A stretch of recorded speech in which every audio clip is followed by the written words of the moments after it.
11-year-old Gabriel likes to show off his football skills. He can't live without his PlayStation.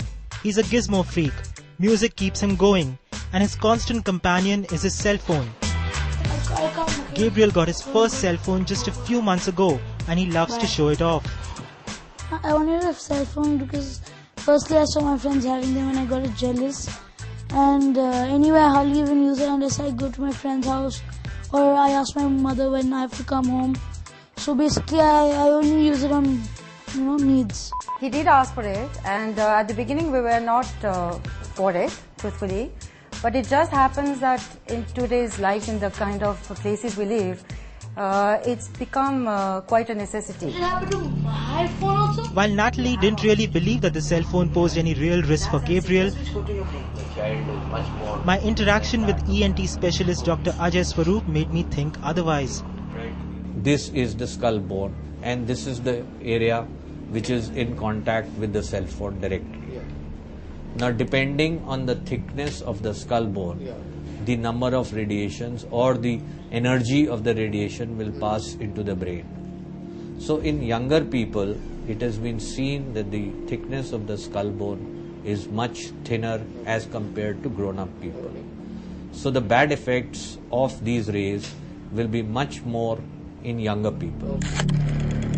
I also came across a study in Sweden that says that children using cell phones before 20 are more likely to develop brain cancer and tumor of the auditory nerve. When I shared this with Natalie, she immediately took action. Gabriel uses his phone only when it's absolutely necessary, and his monthly phone bill has been restricted to just 200 rupees. Not to use it too much, keep it for only emergency. Okay. Meanwhile, I decided to find out if the phone companies were taking some precautions at their end as well. So the next time you want to buy a mobile phone, I suggest you carefully go through the user manual, especially the chapters on safety. The brochures clearly say to keep the phones away from the breast pocket if a person is implanted with a pacemaker. The iPhone warns its users against seizures, blackouts and eye strain. In fact, in the US, every phone is tested by the Federal Communications Commission for its specific absorption rate or SAR before it's available for sale to the public. The SAR represents the rate at which radiations are absorbed by the human body.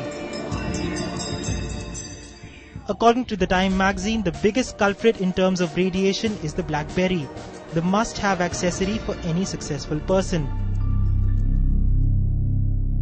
The cell phone emits electromagnetic radiation which is transferred to the cell phone towers, so they must pose a bigger risk than the mobile phone itself.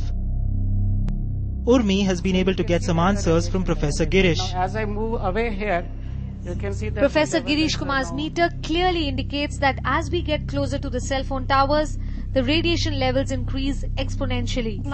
He tells me that radiation exposure up to minus 30 dB a day is the safety limit for us. But the meter reads minus 12 or minus 10, even as I stand almost 50 meters away from the towers. specifically for people who are living close to the cell tower, it's the whole body which is absorbing microwave radiation. Unlike a cell phone where only the brain is getting affected or the upper body. Professor Girish Kumar's findings have left me shaken, but I need to see the consequences of this claim.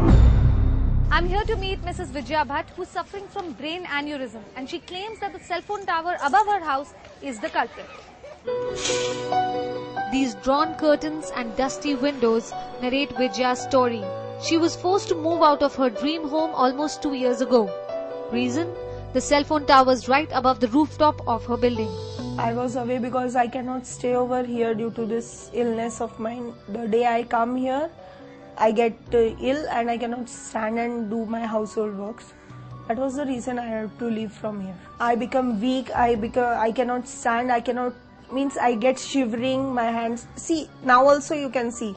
This was not there at my place. Now it has started trembling. So you say that it's a very, very harmful... Very, very harmful thing. I just pray to God nobody should go through this. Vijaya's story is disturbing. As of now, nobody can say for sure what these towers that are all over our houses, workplace and our lives really are doing to us.